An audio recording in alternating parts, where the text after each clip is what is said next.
شب معراج یہی نماز کا تحفہ تو ملا ہے نبی علیہ السلام کو. شب معراج عرش معلیٰ کی نبی علیہ السلام نے سیر کی، جنت اور جہنم کو نبی علیہ السلام نے مشاہدہ کیا اور دیکھا ہے.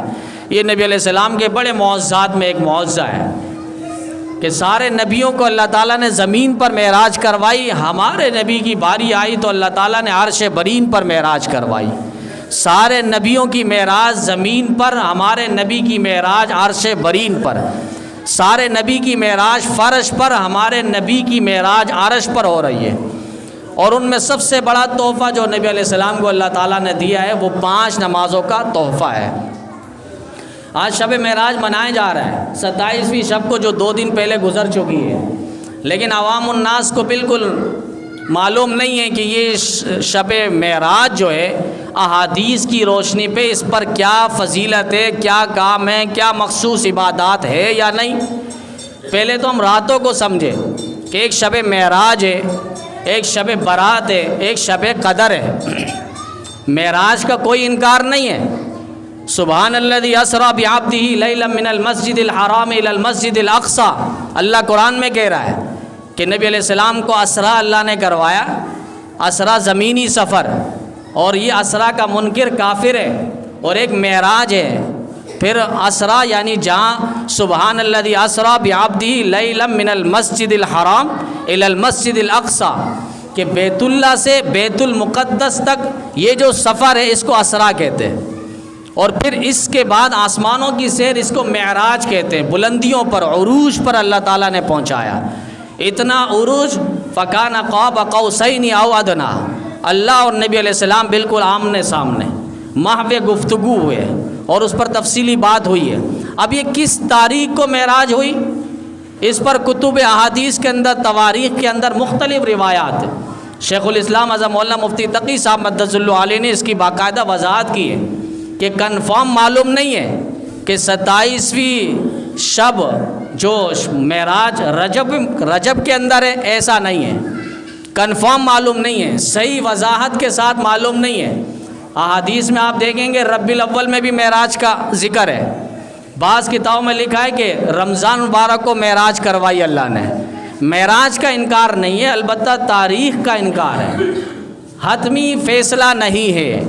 جو ہم لوگوں نے صرف 27ویں شب کو، 27 رجب کو ہم نے شب معراج سمجھ لیا، ایسا نہیں ہے. معراج ہے مگر اس کی تاریخ کا صحیح فیصلہ احادیث کے اندر نہیں ہے، تاکہ خرافات نہ ہو، رسم و رواج لوگ نہ گڑھ لیں. یہ نبی علیہ السلام کے معجزات میں سے ایک معجزہ ہے. اس رات کوئی عبادت بھی مخصوص طریقے سے ثابت نہیں ہے. جملے آپ سمجھنا، مخصوص طریقے سے. اپنے طور پہ آپ دیگر راتوں میں عبادت کرتے تھے، پھر وہ رات بھی آ گئی 27ویں رجب، اب اس رات بھی عبادت کر رہے ہیں تو کوئی مسئلہ نہیں. لوگ فون کر کے پوچھ رہے ہیں صلاۃ التسبیح کی نماز پڑھ سکتے یا نہیں، وہ نفل ہے یا سنت ہے، اس کا پڑھنے کا طریقہ کیا ہے، نیت کیسی ہے. تو ہم نے ساری تفصیل تو بتا دی. ہم نے کہا اس رات آپ نہ پڑھیں. یہ نبی علیہ السلام کا معجزہ رہا ہے. نبی علیہ السلام جگہ جگہ 2 رکعت نفل پڑھتے تھے، اور نبی علیہ السلام کا جو معجزہ ہے وہ نبی علیہ السلام کی خصوصیت کے ساتھ ہے. نبی علیہ السلام نماز پڑھاتے تھے، آگے بھی دیکھتے تھے، پیچھے بھی دیکھتے تھے. نبی علیہ السلام چپل پہن کے بھی نماز پڑھتے تھے. نبی علیہ السلام کا معجزہ ہے. نبی علیہ السلام کے پسینے سے، مشک و عنبر سے بھی اعلیٰ خوشبو آتی تھی.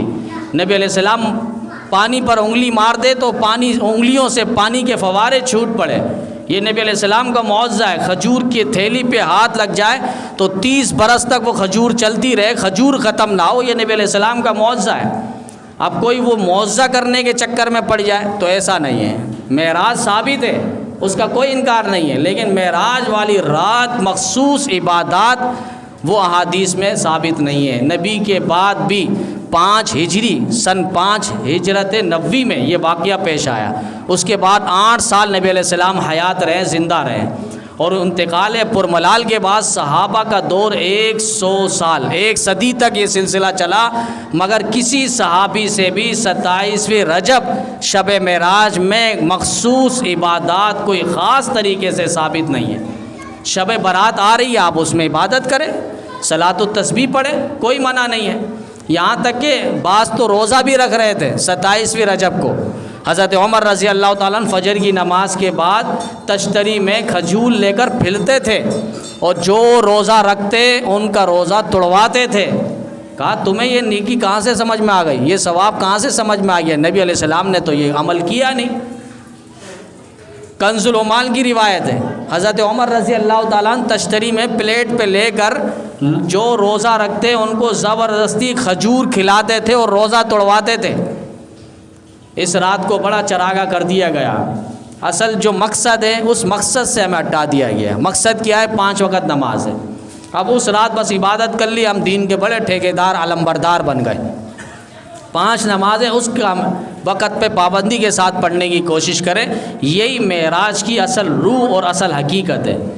شب برات آنے والی 15ویں شعبان کو، اس پر فضیلت ہے، اس پہ آپ جو بھی عبادات کر لیں، مخصوص طریقہ نہیں ہے۔ بعضوں نے تو نفلوں کی جماعتیں شروع کر دی مسجدوں میں، جن کے پاس 2 گز کی زمین آ جاتی ہے بس وہ بڑا اپنے آپ کو سمجھتا ہے، اور پھر نفلوں کی جماعتیں ہو رہی ہیں۔ بدائع ثناء کے اندر جو فقہ حنفی کی مشہور کتاب اور 52 جلدوں پہ، اس کے اندر باقاعدہ نفلوں کی جماعت کو مکروہ لکھا ہے، اور مکروہ ہو تو مکروہ تحریمی ہے، حرام کے قریب قریب ہے۔ اب وہ نفلوں کی جماعتیں ہو رہی ہیں، تو یہ شب برات میں آپ عبادت کریں، آنے والی رات ہے، لیکن مخصوص طریقہ نہیں ہے۔ آپ گھر میں کریں، 4 دیواری کے اندر تنہائی میں کہیں خلوت میں بیٹھ کر آپ اللہ تعالیٰ کے ساتھ مناجات کریں، اس کا ثبوت ہے۔ پھر اس کے بعد شب قدر آ رہی ہے رمضان مبارک میں، اور اس کی بھی تفصیل آپ دیکھ لیں۔ علماء سے آپ سنتے رہتے ہیں کہ صحیح رات کنفرم معلوم نہیں ہے، اسی لیے تو نہیں ہے تاکہ لوگ بدعات نہ کریں، رسومات نہ کرے۔ اب بھی لوگوں نے 27ویں رمضان کو پکڑ کے گھڑ لیا ہے، اور اسی رات تقریبیں ہو رہی ہے، اسی رات ختم قرآن بھی لوگ کر رہے ہیں، اور اسی رات مٹھائیاں بھی تقسیم ہو رہی ہیں، اور اسی رات کیک بھی کٹ رہا ہے، اسی رات جو ہے حلوے اور بریانی اور کوفتے اور قورمے کی بھرمار ہو رہی ہے۔ اب آپ دیکھ لیں، حدیث میں نبی علیہ السلام نے تو فرمایا آخری عشرے میں اس کو تلاش کرو، 21، 23، 25، 27، 29، ان طاق راتوں پہ نبی علیہ السلام نے اس شب قدر کی رات کو تلاش کرنے کو کہا ہے، عبادات کے ذریعے جاگ کر، تلاوت اور ذکر اور مناجات کر کے۔ بہرکیف یہ راتیں آ رہی ہیں جن کا ثبوت احادیث اور قرآن سے ہے، ان راتوں میں عبادات ہو۔ جن راتوں کا ثبوت نہیں ہے تو ایسا ہے جیسے ہم نبی کو بتلانا چاہ رہے ہیں، معاذ اللہ، اے نبی اس رات تو عبادت ہے، نیکی آپ نے نہیں کی، ہم کر رہے ہیں۔ تو یہ امام مالک رحمہ اللہ نے لکھا ہے، بدعات میں سے ایک بدعت کی تعریف انہوں نے کی، معاذ اللہ وہ نبی کو بتلانا چاہ رہا ہے کہ اے پیغمبر آپ نے اپنی نبوت میں خیانت کی ہے، آپ نے صحیح معنوں میں دین نہیں پہنچایا، اس رات بھی عبادت تھی آپ نے نہیں کی، ہم کر رہے ہیں، آپ نے بتلایا نہیں امت کو، ہم کر رہے ہیں۔ تو یہ کوئی حرج نہیں ہے، اس طرح کی باتیں لوگ کرتے ہیں کہ ہم نے نماز ہی تو پڑھی ہے، پھر کوئی مغرب میں کھڑا ہو جائے اور 3 رکعت کی جگہ 4 رکعت پڑھ لے فرض۔ اب وہ کہیں کہ میں نے نماز ہی تو پڑھی، میں نے کسی کو گالی تھوڑی دی۔ بھئی یہاں پر اب 3 رکعت پڑھنی ہے فرض، کوئی 4 ملائے گا تو اس کی نماز نہیں ہوگی۔